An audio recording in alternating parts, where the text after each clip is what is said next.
तो दोस्तों जैसा कि आपने थंबनेल में देखा है, आज की वीडियो में हम बात करेंगे कि सिर्फ एसआईपी से अमीर बनना मुश्किल है। अब आप ये सोच रहे होंगे कि सर 2023 में अगर हम एनालिसिस करें तो 2023 में बहुत से ऐसे इन्वेस्टर हैं जो म्यूचुअल फंड में इन्वेस्टमेंट कर रहे हैं, बहुत से ऐसे इन्वेस्टर हैं जो म्यूचुअल फंड से जुड़ रहे हैं। एंड अब आप ये बोल रहे हो कि सिर्फ एसआईपी से अमीर बनना मुश्किल है, तो सर ऐसा आप क्यों बोल रहे हो? तो इसके लिए आपको कुछ भी नहीं करना है, कंप्लीट वीडियो को वॉच करना है। तो दोस्तों वीडियो शुरू हो उससे पहले मैं विकास स्वागत करता हूं आपका ग्रो बिजनेस फाइनेंस हब में। दोस्तों आपने अभी तक चैनल को सब्सक्राइब नहीं करा हो तो चैनल को सब्सक्राइब कर लीजिए, क्योंकि म्यूचुअल फंड से रिलेटेड हर वीडियो आपको इस चैनल पे मिलते रहते हैं। तो चलिए शुरू करते हैं आज की हमारी वीडियो को। तो दोस्तों यहाँ पे पहले मैं आपको एक चीज़ बता दूँ, मैं ये नहीं बोल रहा हूँ कि म्यूचुअल फंड में हमको इन्वेस्टमेंट नहीं करना है। हमको इन्वेस्टमेंट करना है म्यूचुअल फंड के अंदर, हमको एसआईपी करनी है म्यूचुअल फंड के अंदर। लेकिन हमारी जो एसआईपी है उसको हमको थोड़ा स्मार्ट तरीके से करना है। वो क्यों करना है?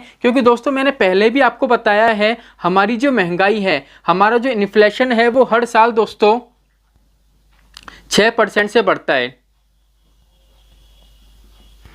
हमारा जो इन्फ्लेशन है दोस्तों 6 से 8% दोस्तों ईयरली बेस पे बढ़ता जाता है। अब आप ये सोचो, मान लीजिए आपने म्यूचुअल फंड के अंदर किसी भी फंड के अंदर एसआईपी करी है, जैसे मान लीजिए हम ले लेते हैं निप्पॉन इंडिया स्मॉल कैप। अब मान लीजिए आपने निप्पॉन इंडिया स्मॉल कैप में एसआईपी कर रखी है 5,000 रुपये की, और आपको मान लीजिए मिनिमम इसका जो रिटर्न मिल रहा है, मान लीजिए 25% का आपको इसका रिटर्न मिल रहा है, ठीक है। और आपने एसआईपी कितने टाइम पीरियड के लिए करी है? 30 साल के लिए मान लीजिए। अब दोस्तों यहाँ पे एक चीज़ बताओ मुझे कि अगर आपने 30 साल के लिए एसआईपी करी है, आपको 25% का रिटर्न मिल रहा है, क्लियर है। लेकिन यहाँ पे जो हमारी इन्फ्लेशन बढ़ रही है हर साल 6% से बढ़ रही है, महंगाई हर साल 6% से बढ़ रही है, ठीक है। अभी चल रहा है दोस्तों 2023, ठीक है। अभी हमारा इन्वेस्टमेंट है 30 साल तक का। तो दोस्तों 23, अभी 2023 चल रहा है, 2023 के बाद अगर हम 30 साल काउंट करेंगे तो उस टाइम पीरियड के हिसाब से दोस्तों हमारी महंगाई क्या होगी, उस टाइम पीरियड के हिसाब से दोस्तों हमारा जो ये रिटर्न है उसकी वैल्यू क्या रह जाएगी। आप कहने का मतलब समझ रहे हो? कहने का मतलब ये है, अगर आप 30 साल तक इन्वेस्टमेंट करते हो, अगर आप 2 करोड़ रुपए भी बना लेते हो, 2 करोड़ का अगर आपको रिटर्न भी मिल जाता है, तो 30 साल बाद ये 2 करोड़ की वैल्यू आपकी क्या रह जाएगी? समझ रहे हो आप? ज़्यादा से ज़्यादा क्या रह जाएगी? 1,40,000 हो जाएगी, 1,50,000 हो जाएगी, ठीक है।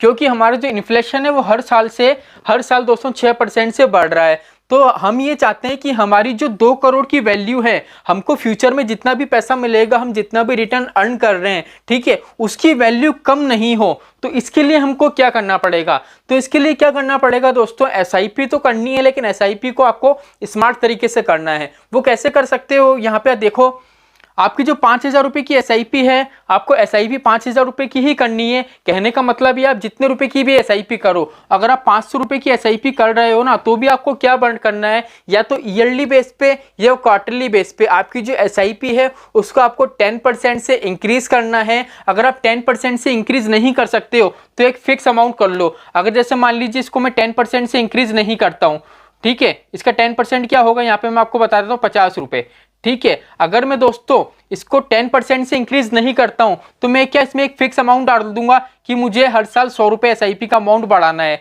जैसे 5,000 रुपये की एसआईपी है, ठीक है, मैं फिक्स कर लूंगा कि हर 6 महीने में मैं क्या करूंगा, इसमें 100 रुपये बढ़ाऊंगा, या हर साल में क्या करूंगा, इसमें 100 रुपये बढ़ाऊंगा, जिससे जो आपकी एसआईपी है ना उसकी वैल्यू क्या है, बढ़ती रहेगी। क्लियर है? पहली चीज तो ये हो गई। अब दूसरी चीज ये है, जैसे मान लीजिए आपने जिस भी फंड के अंदर इन्वेस्टमेंट कर रखा है, जैसे निप्पॉन इंडिया है, अब मैं क्या करूंगा दोस्तों, जब भी हमारा मार्केट डाउन होता है, जब भी दोस्तों मार्केट डाउन होता है, जब भी मार्केट डाउन जाएगा, मैं क्या करूंगा, उस फंड के अंदर लमसम इन्वेस्टमेंट कर दूंगा।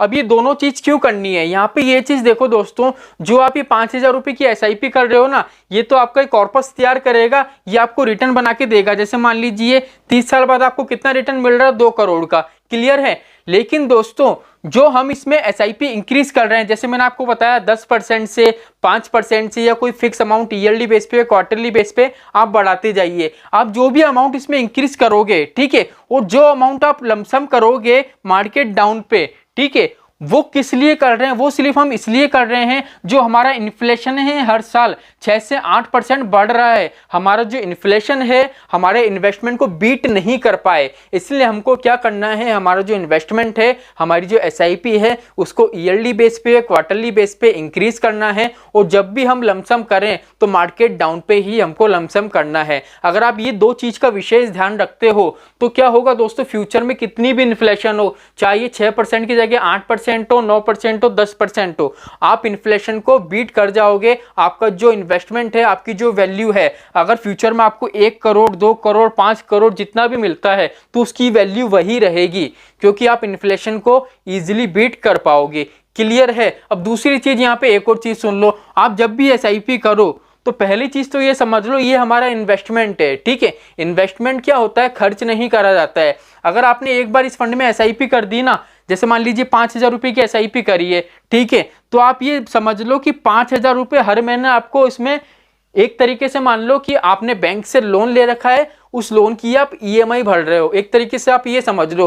क्योंकि अगर आप इसको स्किप करोगे ना, स्किप करोगे तो कभी भी आप जो ग्रोथ पाना चाहते हो वो ग्रोथ नहीं पा पाओगे। इसलिए हमेशा ध्यान रखना है, जो भी हमारी SIP है उसको आपको स्किप कभी भी नहीं करना है। अगर स्किप करोगे तो आप जो फ्यूचर में रिटर्न की सोच रहे हो वो रिटर्न आपको नहीं मिल पाएगा। अब रिटर्न क्यों नहीं मिल पाएगा, क्योंकि यहाँ पे ये चीज देखो, हमको जो रिटर्न मिलता है ना म्यूचुअल फंड के अंदर, वो मिलता है कंपाउंडिंग रिटर्न। अब कंपाउंडिंग वर्क कैसे करती है, जैसे मान लीजिए आज 5,000 रुपये की SIP करी, आपको NAV अलॉट होगा। NAV अलॉट होने के बाद क्या है, नेक्स्ट डे आपने देखा आपको रिटर्न मिला, जैसे मान लीजिए 50 रुपए का रिटर्न मिला, तो अब आपके कितने हो गए, 50,000, ओ 5,500 रुपए आपके हो गए।